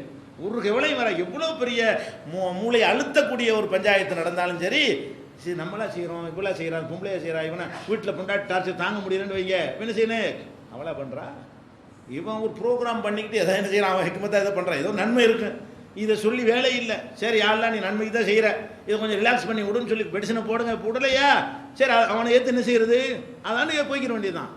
அந்த மாதிரி செய்யணும். ஆம்பளை புருஷன்ட்ட ராசி தாங்க முடியலையா, அதுக்கும் இதே தான் மருந்து. அப்போ எல்லாத்துக்குமே ஒரே மருந்தாக இந்த மருந்து அமைந்திருக்கிறது ஒன்று. அடுத்ததாக இந்த மார்க்கம் நமக்கு என்ன சொல்லுதுன்னு கேட்டால், இந்த உலகத்தில் நம்ம வாழுகிறோம் இல்லையா, அப்போ அறிவுபூர்வமாக சில பதில்கள் தேவைப்படுது. இதெல்லாம் இப்போ சொன்னதெல்லாம் அறிவுபூர்வமாக கிடையாது, அவன் எஜமான் நீ அடிமை கேட்டுட்டு போ, அவ்வளோதான். அது ஒரு வகை. இருந்தாலும் இப்ராஹிம் அலைஹிஸ்ஸலாம் மாதிரி ஒரு இத்துமினான் வரணும்ல, மன நிம்மதி. இப்ராஹிம் அலைஹிஸ்ஸலாம் அல்லாஹ்வை நம்பி இருந்தாலும் எப்படி உயிராக்குவார்லாம் கொஞ்சம் புரிய எனக்கு விளக்க வேண்டு கேட்டாரா இல்லையா, அது நம்மகிட்ட இருக்கத்தானே செய்யுது, எல்லாத்தையும் இருக்கத்தானே செய்யுது.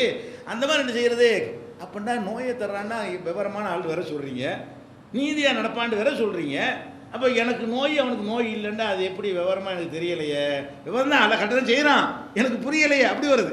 எப்படி சந்தேகம் வரேன், அவன் கரெக்டாக தான் செய்கிறான், இருந்தாலும் எனக்கு அது புரிய மாட்டேங்குதே. நாங்கள் 2 பேரும் ஒன்றா தான் கல்யாணம் பண்ணணும், அவனுக்கு 4 பிள்ளை, எனக்கு பிள்ளையே இல்லை, இது எப்படி எனக்கு நியாயமாக தெரியலையே. விவரமானவங்கிறீங்க, எல்லாம் 7ங்கிறீங்க, ஆகுன்ட்டு அங்கே ஒரு ஆகும் போட்ட மாதிரி இங்கே ஒரு ஆகு போட வேண்டியதானே. அவனுக்கு ஒரு ஆகுன்னு சொன்னால் ஆகிருச்சா இல்லையா, எனக்கு ஒரு ஆகுன்னு பெரிய கஷ்டமாக அவனுக்கு. அப்போ ஏன் இப்படி நினைப்புறமா இல்லையா. ஆனால் இது எதிர்த்து வரக்கூடாது, எப்படி வரணும், ஏன் அப்போ என்னதான் இது, என்ன சூட்சமம், என்ன இதில் உள்ள தத்துவம் என்ன, அது ஏன் பார்த்தா ஒரு அநியாயமாக, அநியாயம் கிடையாதானா, பார்த்தா அநியாயம் மாதிரி ஏன் தெரியுது. அவனுக்கு மட்டும் நல்ல வாழ்க்கை துணை, இவனுக்கு மட்டும் நல்ல வாழ்க்கை துணை இல்லை, அவனுக்கு ஏன் நல்ல பொண்டாட்டி, இவனுக்கு ஏன் நல்ல பொண்டாட்டியா இல்லை, இவளுக்கு ஏன் நல்ல புருஷன், அவளுக்கு ஏன் நல்ல புருஷனா இல்லை, இவன் பிள்ளையா தருதலையாக இருக்குது, அவன் பிள்ளையா நல்ல சாலிகான பிள்ளையாக இருக்குது, இவன் ஏன் கோடீஸ்வரனாக இருக்கான், இவன் பிச்சைக்காரனாக இருக்கிறான், இவன் ஏன் கண்ணு தெரியாமல் இருக்கான், அவன் ஏன் பார்வை உள்ளவனாக இருக்கிறான். இப்படி நிறைய பிரச்சனைகளை பார்க்கும் பொழுது இந்த 4 அம்சத்துக்குள்ளே வராத மாதிரி ஒரு குழப்பம் ஏற்படும். 4 அம்சம் இல்லை, ஆமாம் சரி அல்லாஹ் எதுக்க முடியாது, அது ஓகே, முதல் 2 ஓகே, இந்த முதல் ரெண்டு. அவன் சர்வசக்தன்கிறீங்க, அது ஓகே. அவனை எதுக்கு இயலாதுங்கிற அதுவும் ஓகே தான். இந்த விவரமானவன் நீதியானவன்கிறீங்க அதுதான் குழப்புதே. அது மாதிரி தெரியல. அந்த ரெண்டு எதுக்க முடியாது. அந்த முதல் ரெண்டு டாபிக் வந்து டவுட்டே நமக்கு வராது. அவன் தான் செய்கிறான், நினைச்சே செய்வான், வாயை திறக்க முடியாதுன்னு இருந்துட வேண்டியதுதான். இருந்தாலும் இந்த விவரமானவனாக இருக்கும்போது அது எங்களுக்கு கொஞ்சம் புரிய வச்சா என்ன, விவரமாக நீதியானவனாக இருக்கும்போது எங்களுக்கு அது நீதின்னு புரிகிற மாதிரி சொன்னால் நல்லா இருக்குமே அப்படிங்கிற ஒரு இப்ராஹிம் அலைஹிஸ்ஸலாத்துக்கு வந்த மாதிரி வந்தால் தப்பு கிடையாது.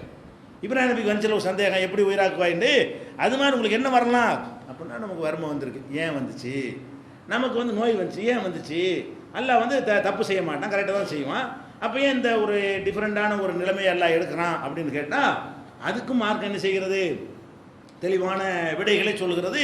சிலருக்கு ஒரு நல்ல நிலையும் சிலர் கெட்ட நிலையும் ஏற்படுத்துவது, சிலருக்கு வந்து செழிப்பையும் சிலருக்கு வறுமையை ஏற்படுத்துவது, சிலருக்கு துன்பத்தையும் சிலருக்கு இன்பத்தையும் ஏற்படுத்துவது. இதுக்கெல்லாம் காரணம் வந்து இறைவனுடைய ஞானத்தில் உள்ள குறைபாடு கிடையாது, இறைவனுடைய நீதியை இது பாதிக்காது, அதில் ஒரு பெரிய தத்துவமே அடங்கி இருக்கிறது என்று என்ன செய்கிறான்ல சொல்லி காட்டுகிறான். இது சம்பந்தமாக வந்து உள்ள விவரங்களை இன்ஷால்லா நாளைக்கு பார்ப்போம். எப்படி அல்லாஹ் நீதியாக இருக்கிறான், அந்த குறைகள்லாம் இது நீதியாக இல்லாட்டாலும் உங்களுக்கு குழப்பம் வரக்கூடாது. அநீதியாகவே அவன் செஞ்சால் கூட என்ன பண்ண முடியும், முதல் ரெண்டு டாப்பிக்கில் அடிபட்டு போச்சு எல்லாமே. அநீதியை அக்கிரமமாகவே அல்லாஹ் செஞ்சால் கூட அதை கேட்க நம்ம யாருங்கிறேன், முடிஞ்சு போச்சு கதை.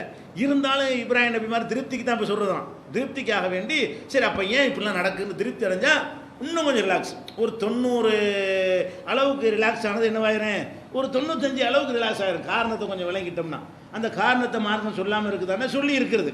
அதை இன்ஷால்லா என்ன நாளைக்கு பார்ப்போம். அஸ்ஸலாமு அலைக்கும். திருக்குரான் தமிழாக்கம் பி ஜெய்னுலாபிதீன். அனைவருக்கும் புரியும் எளிய நடை, தேவைப்படும் வசனங்களுக்கு தெளிவான விளக்கங்கள், கலை சொற்களின் விளக்கங்கள், திருக்குரான் எவ்வாறு அருளப்பட்டது, எவ்வாறு தொகுக்கப்பட்டது என்பது குறித்து முழுமையான விளக்கம். நபிகள் நாயகம் ஸல்லல்லாஹு அலைஹி வஸல்லம் காலம் முதல் இன்று வரை குர்ஆன் பாதுகாக்கப்பட்ட வரலாறு, திருக்குரான் இறைவனின் வார்த்தைகள் என்பதற்கான அடுக்கடுக்கான ஆதாரங்கள், முந்தைய பதிப்புகளை விட மெருகூட்டப்பட்ட செய்திகள், கூடுதலான பக்கங்கள், அழகிய வடிவமைப்பு, உயர்தரமான பைண்டிங். விலை ரூபாய் 330 மட்டுமே. வெளியீடு மூன் பப்ளிகேஷன், நம்பர் 83/3, முதல் மாடி,